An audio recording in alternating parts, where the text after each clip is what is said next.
Jeremiah, what's happening? What's good, brother? What's good? How you been? Man, blessed. Okay. So what you got going on right now? Man, right now I got the EP about to drop, Die to Self. That's gonna be dropping late August. Yeah, 7 tracks, man, something different. Yeah, totally different. You originally from New Orleans, correct? Correct. New Orleans, downtown, Ninth Ward area. Downtown Ninth Ward. Yeah. You migrated to Mississippi? Mississippi, then went to Texas. So I'm currently in Texas right now. How long you was in the SIP? About 6 years. 6 years? Yeah. That time, give us a little brief, history on that time being in, where you started from as far as your music. Okay. First of all, let me double back. I'm getting ahead of myself. Go ahead. When did you start getting into music? Actually, in New Orleans. Okay. I was going to a school right around the corner from St. Aug. I forgot the name of the school, but it's actually right around the corner from St. Aug. And I wound up meeting Brian Harris Jr. He wound up being a producer. And I ran into his father like a week prior selling candy and didn't even know this man was, a CEO. Okay. And make a long story short, I got started with Firewater Records. Basic, which was one of the artists. He actually was the person that taught me how to do 16s and everything like that. Yeah. Gotcha. Yeah. And then you migrated from New Orleans to Mississippi after Katrina. You know what I'm saying? Well, I was in Arkansas first, then I went to Mississippi, and graduated out there. Then went to Texas, went to college. Then went back to Mississippi to go to Alcorn State University. So when you was in Arkansas, you had family out there? Yeah, that's where my mom's originally from. Okay. Yeah. So how long mom's been out there? In the city? My mom's been in the city since she was 18. So she's still out in Arkansas? No. She's currently okay. She's here. Yeah. All right. What part of Arkansas she was in? She was in I'm thinking like Hamburg, same place where your boy Scottie Pippen from. She went to school with him. Okay. Yeah. I met his mom too. Really? Yeah. All right. So now you in the SIP? Yeah. Not currently, but you migrated to the SIP. Yeah. Tell us about your time and your experiences in Mississippi. Honestly, man, the biggest thing I can honestly say about Mississippi, man, is the love that they have. You know what I'm saying? Hospitality.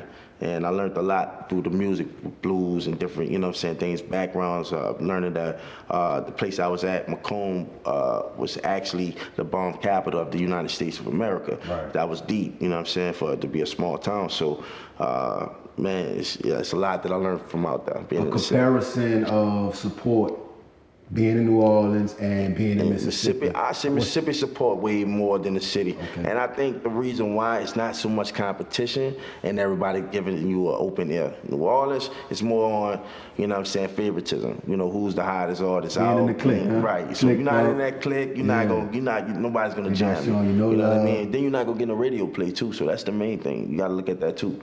Right. Mm-hmm. So you was getting all that in the SIP versus being in New Orleans. Definitely. I got a lot of radio play in Mississippi. I also, expanded around that. I was in Texas a lot. You've seen that for yourself. Right. Tennessee. You was moving a lot. You was doing a lot of shows here and there, traveling a lot. Yeah. So I'm trying to get back on working with Ty G. Yeah. Okay. Big shout out to Ty G, man. He go by Atari now. Atari Slim. Yeah, Atari Slim. Yeah, he doing beats and everything, man. Okay. The cat doing good right now, man. Y'all would make some nice music. Hey, man. Y'all music always had a vibe, a unique style to it. Yes, the way sir. your delivery would be on the track, and then his delivery. Definitely. You know what I'm saying? It was definitely a unique style. Yeah, Tell us about, that chemistry and how y'all started and linked up and got together. I'm gonna say we was definitely the gospel outcast, if that makes sense. Big Boy 3K. I would definitely say that because, Ty had the wordplay, so he would be 3K. Right. I'd be Big Boy, the entertainer. You know what I'm saying? So that's pretty much what that was. We actually got started through brother. I actually grew up with Martison. You know what I'm saying? He wound up being working with him at the time, and so me and Ty, we actually got a chance to connect. We did Repentance. Matter of fact, his first video was Repentance. That's what it was. I was sitting there trying to think. I was like, man, what was the first joint we did? As far as the production of the video. Yeah. So we had a chance to do that, man. We had fun with that, and we had a conversation. He was just like, man, you know what? I think this would be the best thing. And I was like, you know what, man? So since we doing this, let's get it. You know what I mean? So we did Till I Die, and shoot, from there was history, dog. Right. We actually even got an album right now. Like, we sitting on it. So, it depends on. So y'all still doing music together? Well, we because I know at one point, you know what I'm saying? Y'all had, I don't know, I'm not going to say a fallout. Yeah, but y'all had some disagreements. I see, you know what I'm saying? Shaw didn't have patience. The paperwork started coming in right when he left, you know what I'm saying? So, we had an opportunity to go to California, San Diego. They was going to pay us like, what, $2,000 a piece? Mm-hmm. You know what I mean? So, like I told him, patience is key, huh? Patience is key, man. Sometimes you don't just have to jump the gun. Anything you're doing. Yeah. Some people learn that the hard way, some people learn it. Well, in his case, he could bounce back in any situation. In my case, it was like, okay, what do I do now? You know what I'm saying? Mm. So. And why do you feel like in his case he could bounce back? Because he was younger. You know what I'm saying? I'm looking at age. I'm looking at age. Yeah, correct. So as age, I'm 29, going into 30s. So I spent 5 years building what I built, and that took a lot of time for my kids and stuff like that. So I didn't really have that mind frame. That's why I took the year off from music, just to really pretty much just chill out. I let Winter Storm drop. It didn't do as good, but then I did album, boom. Right. It's like, 50K views in 1 week? Yeah, so, we did numbers on our right, so video. It was just showing me, like, even though that happened, nothing happened. It was still, everything was still on me. So, you know what I mean? That's the biggest thing I noticed out of all that. Now, for people that don't know you, and know, what your beliefs are, you started out in Christianity, right? Yeah, I started out in the church. My mother, she's actually an evangelist. I grew up in Pentecostal beliefs at Philadelphia Ministries, actually here in New Orleans. Their main location was in the Ninth Ward. But later on, as I grew up and I got older, I started seeing that some of the things that was in the Bible, we actually didn't celebrate, or we just didn't deal with. Basically, we didn't follow the law, statutes, commandments of the Most High. And now that I have that knowledge, I teach my children, I teach my wife, that these things is important for us. Because if we don't follow these, we're going to be, I'm not going to say damned, but I would say be cursed. And if you can find that out, do Deuteronomy 28, you know what I'm saying, going all the way down to verses 64, So, with titles, because everything in this world has to have a title to it. Indeed. You're not Christian. No, I'm an Israelite. You're an Israelite, a Hebrew Israelite. Well, Hebrew and Israelite is two different terms. Hebrew is an actual language. Okay. Israelite is an actual people. So when you put those two together, it make it sound like Hebrew Israelite. That's basically saying a person that speaks a language and this is their beliefs. So I'm an Israelite. So and Hebrew is what is our language. It's the language that you speak. Correct. Okay. So as far as being an Israelite, transitioning from Christianity. Oh, it was a struggle. How was that transition? It was a struggle, bro, because everything that I believed in was being stripped away from me, you know what I mean? And it took me about a good year. Big shout out to Mike, because he was actually the one that brought me the truth. It's King Mike, right? King Mike, correct. King Mike brought me the truth.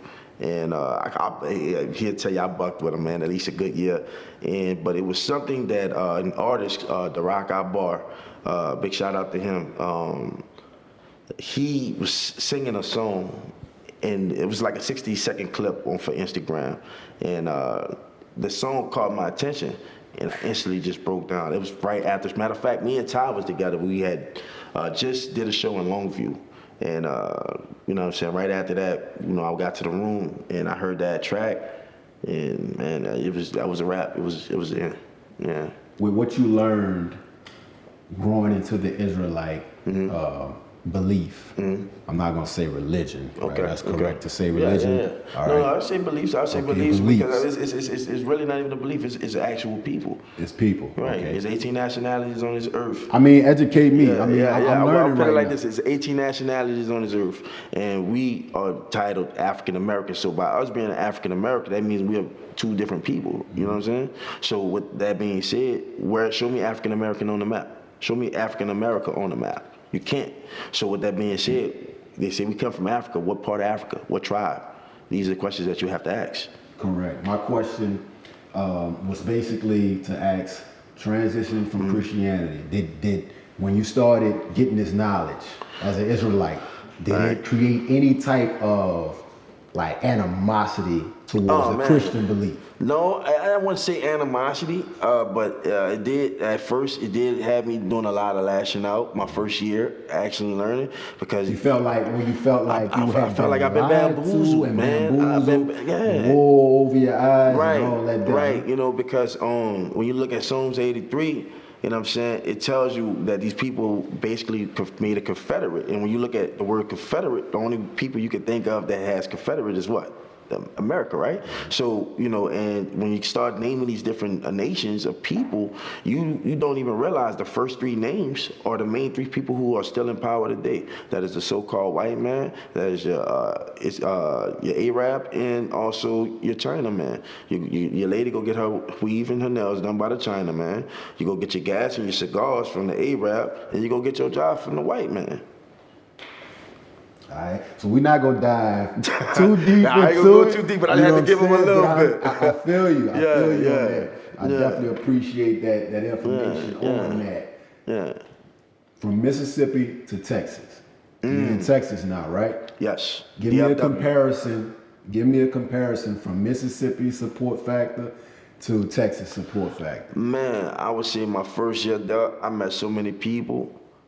So many different people with podcasts, you know what I'm saying, doing interviews and such like this one. You know, people just trying to get me on shows. And honestly, I kind of BS'd the first year I was there because I really didn't want to get back in the music scene. You know what I mean? And what took you away from the music scene? Is it something that you did on your own? Yeah, it was like I needed a little break, you know what I'm saying? And I feel like for every artist, it's good to have a break, but never stop making music. Never get out your groove from making music. Always continue to write. So you just step away from just being in it, doing shows, scene, right. in the studio every other night. Yeah, because I was in a couple of videos. I was in Reddy, he's a Christian artist. I was in his video. I was in another artist video.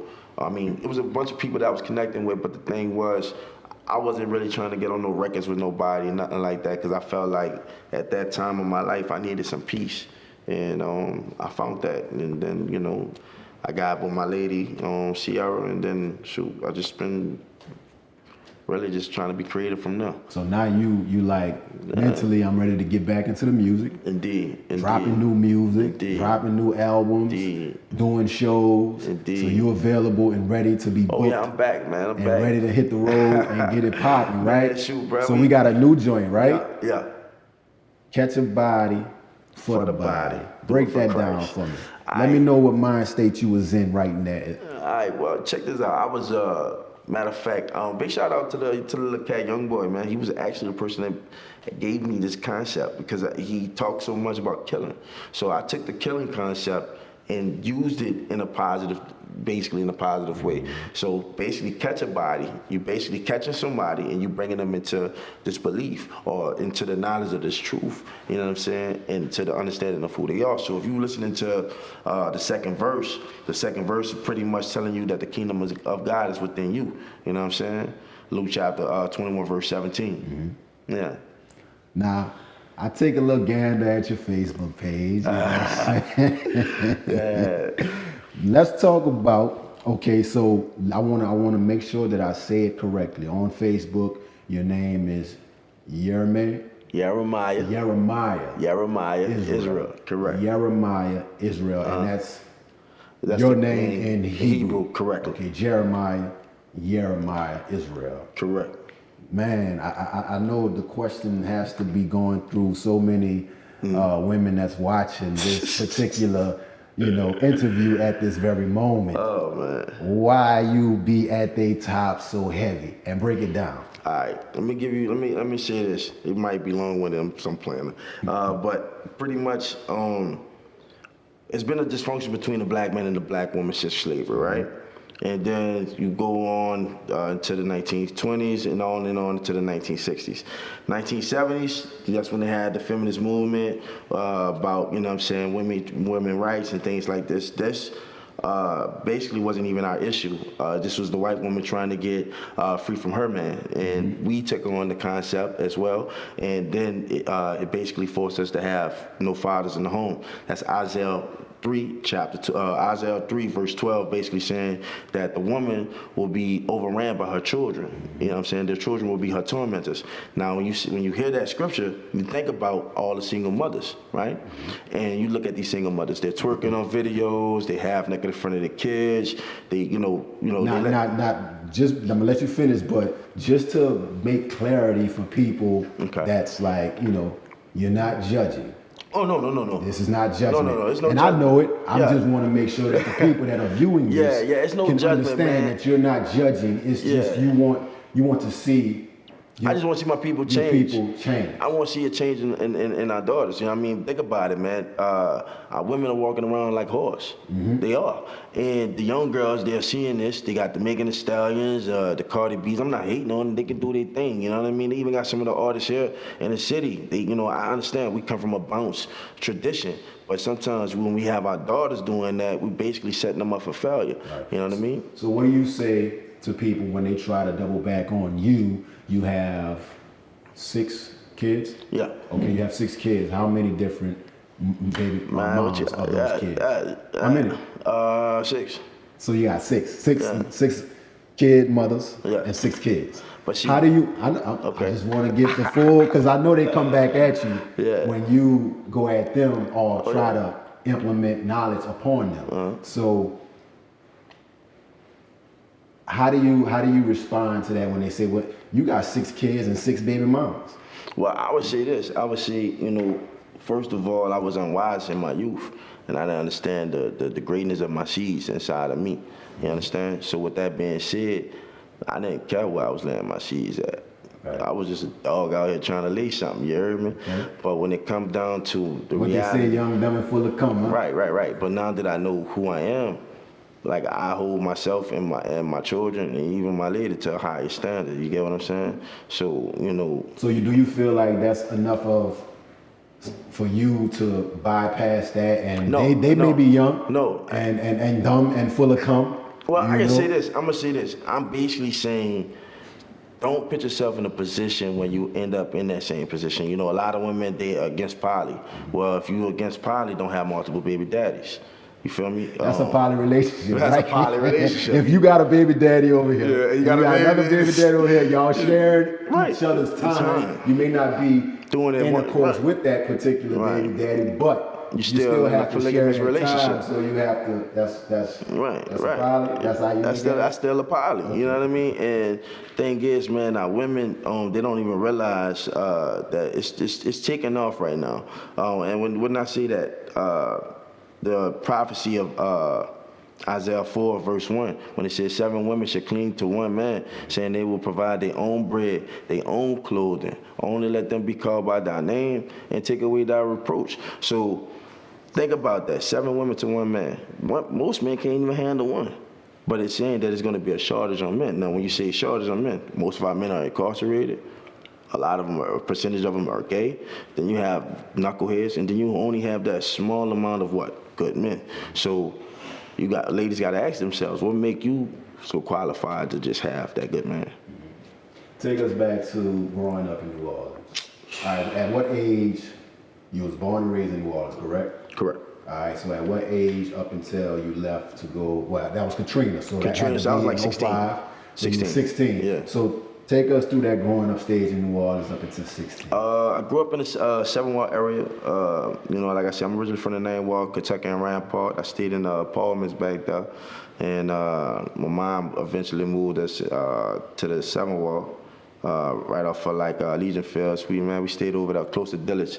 And you know what I'm saying? Man, my time growing up here, man, it was beautiful. I always was into the instruments. I picked up my first instrument in the 3rd grade. I had got on the flute, you know what I mean? The flute got me. Then I started playing the trumpet. Then I went to the trombone. So, but I actually got into that once I left New Orleans, playing with the trumpet. But, my main thing when I was growing up here, I was all about the music and the art and just learning more about the city, you know what I mean? Yeah, it was beautiful growing up in the 7 War. A lot of fights. A lot of From fights. the time that I've met you, you Yeah. know, when we first met, we started working together, shooting videos and just, you know, learning each other and building a chemistry. I see the growth. Yeah. I seen the stages. I kind of, you know, I caught a glimpse of the stages. You know, I Yeah. know you would, you know, man, you would always own up. Yeah. You know what I'm saying? You would always own up to when you, man, I'm falling back. You know what I'm saying? Right, Like, right. man, I'm in this corner right now. You know what I'm saying? I gotta get right. I gotta get right. I gotta You go know, get and I definitely you know, respect the fact, respect that about you. Yes, sir. That you do own up to, you know, when you need that correction. You Indeed, feel me? indeed. And man, I congratulate you and commend you on everything that you're doing. And like I said, Appreciate so let's jump back into that song, Catch a Body for the Body. When is that gonna drop? That's actually gonna drop on the 4th. I'm gonna drop it on the 4th. So July 4th, be looking forward. You got a couple shows coming up, correct? Yeah, Illinois, July 4th, July 3rd. Then I have one in Natchez, Mississippi on the 16th of this month as well. And then one in New Orleans, matter of fact, July 10th. Yeah. Fiance, Sierra, what's the date? What's the date? I gotta get the Hey, tux. look, man, I ain't gonna lie, man. We still freestyling the thing, man. I haven't really came over the date. She kind of want me to just like, hey, look, let's go now. And you know how we are, man. We stall sometimes, but yeah, I'll be looking for that soon, man. Real soon. Yeah, man. Yeah. Can't wait, man. Yeah, I'm ready too. You've been around a little bit, you heard me? So Been I around. can't wait to see you. You know what I'm saying? Jump that broom, Yeah. and you know, No become doubt. a husband to Yeah. your queen. You Yeah, feel me? no doubt. So Big shout out to Shorty. I'm gonna dive into this question, and we're Okay. gonna end this interview. All right. You mentioned the poly. Mm-hmm. Okay, let's talk a little bit about the poly. Is that something that y'all are into talking about? No. Okay. And the reason why that I'm be honest, she's not into it. I mean, currently she's not into it, but I believe that with more understanding of it, people would love to do it. But it's not something I want to pressure her into. But you are into it. You just don't, you're not going. Me, I would say, yeah, I would love to have that, but it's not what people would think. It's not for a sexual Break desire. that down. Give me your what that is a lane for you for. Okay, reason why I would say that, if I got $1,000, my girl got $1,000, and the next person has $1,000, that's $3,000 in the household, right? So we could take that same $3,000 and invest. We could take that same $3,000, pay bills, and still have money left over. Now, I get what people, well, mostly women, I understand they don't really like the competition and they don't like to share. And it's only because they've been westernized by the American society and they have They their... don't like to share unless they're doing it hiddenly. No, right, and think about it. They don't mind being a side piece. Right, they but don't not mind. the They don't second- mind. the sister They don't wife. mind that little 10, 15 minutes of pleasure being a side piece. But at the end of the day, you got to think about it. If you took that same mentality and added that to being a second wife, think about the qualities. You know, the things that you don't, that the first wife don't want to do, the second wife will do. The second wife may not want to do this, the first wife does. And you know, it's a balance. It's even good for the kids because think about so many kids that are not raised without a father. But, you know, for the single mothers, you will be concubines. You know what I mean? Like, you know what I'm saying? Like, yeah, I just got to put it out there, you know what I'm saying? But it is what it is, you know? Okay, just to clarify, you are interested in it, but Sierra's not. I mean, Taking it's like slaves with it. this, man. I respect my lady enough to know that she's enough for me. And with that, I'm pleased. You know, she pleased to dwell, I'm pleased to dwell.